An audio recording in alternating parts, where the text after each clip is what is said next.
On the 26th April 1976, at the Sunderland Empire, Sid James walked out for another night's work. Not a grand farewell, not a carefully arranged final bow, just another provincial theatre, another audience settling into its seats, and another performance of the mating season, a farce that asked very little from the world except laughter. By then, Sid was 62. To many people in Britain, he was already more than an actor. He was a sound. That unmistakable, gravelly laugh had travelled through radio sets, cinema screens, and living rooms for more than 20 years. It suggested mischief, bad judgment, a pint too many, and a man who somehow expected to get away with it. That evening, he began as he always had, with the confidence of someone who knew exactly where the laugh would land. Then, during the performance, he collapsed. At first, some around him did not understand what had happened. In Sid James' world, a fall could be business, a pause could be timing, even silence, if held correctly, could be funny. But this silence was different. The actresses on stage tried to continue, then realised he was not playing. Help was called. The audience, who had come expecting a harmless evening of comedy, slowly discovered they had witnessed something far more final. Later, a bleak line was said to have passed through the theatre world.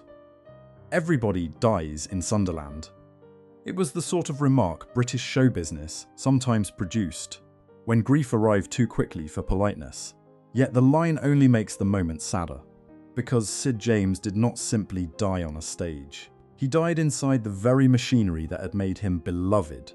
The lights, the timing, the expectation that he would make people laugh whatever happened. So, who was the man behind that laugh? And how did a performer so closely associated with pleasure, cheek, and comic survival come to leave the world in a moment many first mistook for part of the act?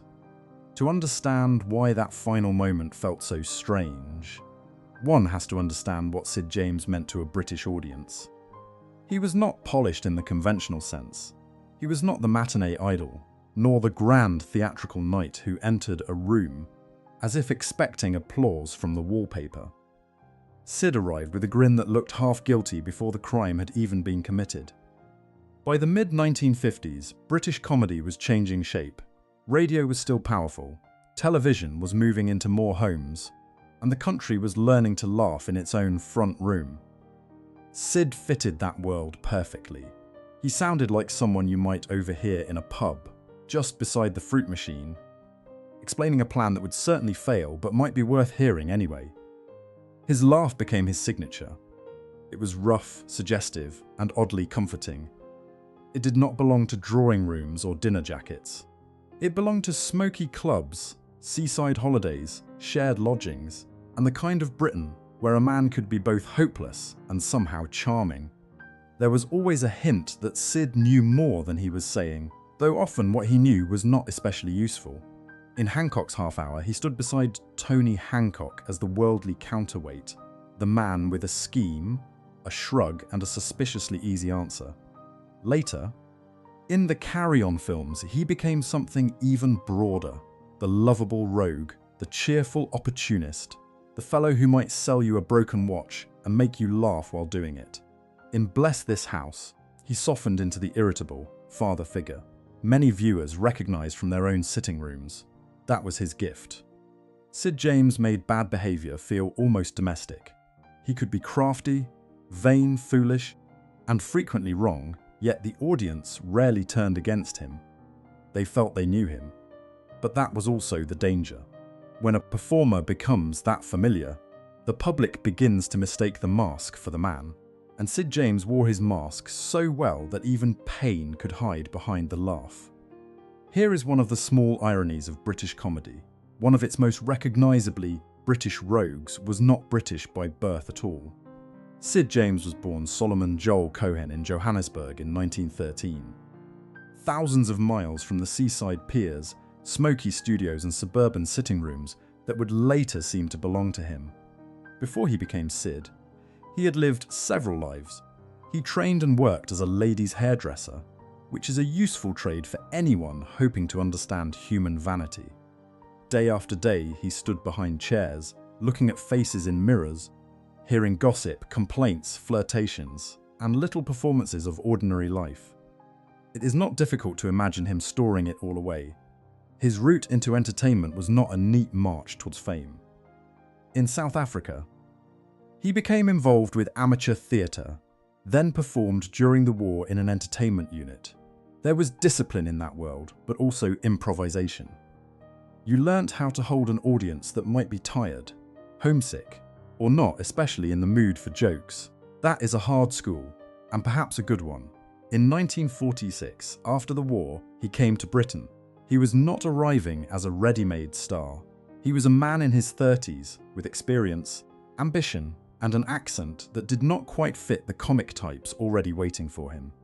Post-war Britain was grey, rationed, and cautious. It was hardly rolling out a red carpet, unless someone had left one outside in the rain. Yet Sid found work. Small parts came first, then sharper ones. He learnt how to play men who knew the price of everything, especially if someone else was paying. Slowly, Solomon Cohen disappeared from view, and Sid James took shape. Not refined, not innocent, but alive to every weakness in the room. The question was whether this new Sid was a character, a survival trick, or something uncomfortably close to the truth. Sid's great turning point came not in a cinema, but through a radio microphone. In 1954, he joined Hancock's Half Hour, the BBC comedy built around Tony Hancock, already one of the most distinctive comic personalities of the age. Hancock was grand, wounded, pompous, and forever disappointed by the world's refusal to recognize his importance. Sid, beside him, seemed to recognize the world rather too well.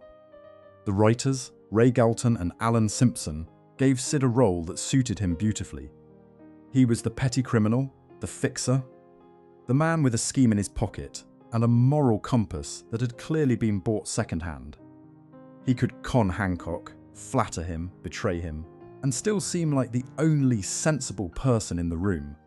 When the program moved to television in 1956, Sid's presence became even more dangerous, in the best comic sense. Radio had given him a voice. Television gave him that face. The narrow eyes, the grin. The quick sideways glance, all of it suggested a man doing sums in his head, none of them honest. Viewers began to see Hancock and James as a kind of double act, even if the balance was never quite simple. And there lay the tension. In comedy, laughter is generous until it starts arriving in the wrong place. Sid did not need to steal scenes loudly. He had the more unsettling gift of appearing relaxed while the room tilted towards him. A pause from Hancock could be anguish. A pause from Sid could be a business opportunity. By 1960, Hancock chose to move on without him, seeking a cleaner focus on his own character. It was not a public melodrama, and the two men were not enemies in any simple sense. But for Sid, it was a hard lesson. The show that had made him famous had also reminded him that fame was never fully secure. The laugh had lifted him. Now it had to carry him somewhere else. After Hancock, some performers might have faded into the margins, carrying the uncomfortable label of someone else's former sidekick. Sid James did something rather more useful. He walked into the Carry On films and behaved as if he had always owned a small share of the place entirely. His first appearance in the series came with Carry On Constable in 1960. From there, he became one of its central faces, appearing again and again through the 1960s and into the early 1970s. The films were not grand cinema, and they never pretended to be. They were quick, cheeky, crowded with double meanings, and held together by performers who understood timing better than many critics understood pleasure. Sid's role in that world was almost elemental. Kenneth Williams could provide outrage, Joan Sims warmth and exasperation, Hattie Jacques authority, and Barbara Windsor a bright, irresistible energy. Sid brought the grin of the man who had already decided the rules were optional. He could play a king, a cab driver, a policeman, a lover, or a fraud, and somehow remain recognisably Sid. That was not laziness, it was persona. British comedy has always treasured performers who arrive carrying an entire social world with them. Sid brought the betting shop, the pub corner, the seaside postcard, and the small domestic lie told to avoid a larger argument. He made roguery feel familiar. Yet success also narrowed him. The more the public loved Sid the rogue, the harder it became to imagine Sid the private man. Carry On gave him fame, money, and a place in popular memory. It also fixed him in a comic frame where desire was a joke, trouble was a wink, and consequences usually arrived just before the end credits. Real life, unfortunately, has never shown much respect for end credits. Behind the familiar laugh, Sid's working life was far less comfortable than the screen suggested. He did not simply appear in films and sitcoms, then retire neatly to a quiet armchair. He kept moving. Films, television, stage work, panel shows, personal appearances, the calendar seemed to fill because it had to. Part of this was demand. Sid was popular, and British entertainment had a practical habit of using popular people until they were nearly see-through. But part of it came from the pressure around his own life. Biographers and colleagues have often linked him with gambling, drinking, complicated relationships, and money worries. These should not be treated as decorations for scandal. They were part of the machinery pressing on a man who was expected to stay cheerful. There is something very British and rather cruel in calling such pressure professionalism. The show must go on, people say, usually when someone else has to go on with it. Sid belonged to a generation of performers who had learnt to work through exhaustion, worry, and illness. If there was a booking, one turned up. If there was an audience, one delivered. In 1967, his body interrupted the routine. Sid suffered a major heart attack and had to withdraw from Carry On, Follow That Camel. It was a serious warning, the sort most people might take as permission to slow down. But slowing down was never simple for him. Work meant income, relevance, applause, and the reassurance that Sid James was still wanted. So he returned. The laugh returned with him, as if nothing had been altered, yet something had. After 1967, every performance carried an invisible shadow. The public saw the grin, the timing, the old confidence. What they could not see was the fragile bargain behind it. A man asking his body for one more show, then another, then another. By the early 1970s, Sid James had found one of his last great homes on television. Bless This House began in 1971, with Sid playing Sidney Abbott, a suburban father trying to survive family life, modern children, domestic confusion, and the constant feeling that the world had become less obedient than he remembered. It was not the same Sid as the Carry On rogue, though the old laugh was never far away. Here, he was older, softer, and more recognisably ordinary. Sidney Abbott was not plotting some grand seduction or comic swindle. He was worrying about bills, misunderstandings, his daughter's independence, his son's choices, and the thousand small defeats of being a father in a changing Britain. That was why the programme worked. Viewers did not only laugh at him, they recognised him. He was the man at the breakfast table, the husband muttering behind a newspaper, the father who believed he still ran the house, despite all available evidence. It was a modest illusion, and British sitcom has always been fond of those. Bless This House also gave Sid something valuable, a weekly place in the nation's living rooms. From 1971 to 1976, across 6 series, he became less a film rogue than a familiar visitor. In 1972, the sitcom even reached the cinema, showing how firmly the character had settled into popular affection. Yet the warmth carried a quiet sadness. While Sidney Abbott wrestled with ordinary middle age on screen, Sid James himself was living under less ordinary pressure. He was still working hard, still travelling, still answering the demand created by his own popularity. The public saw the grumbles, the raised eyebrow, the easy laugh. They did not see the tiredness collecting behind the performance, and that is what makes Bless This House feel so poignant now. It looked like a late chapter of comfort. In truth, it was becoming the final act.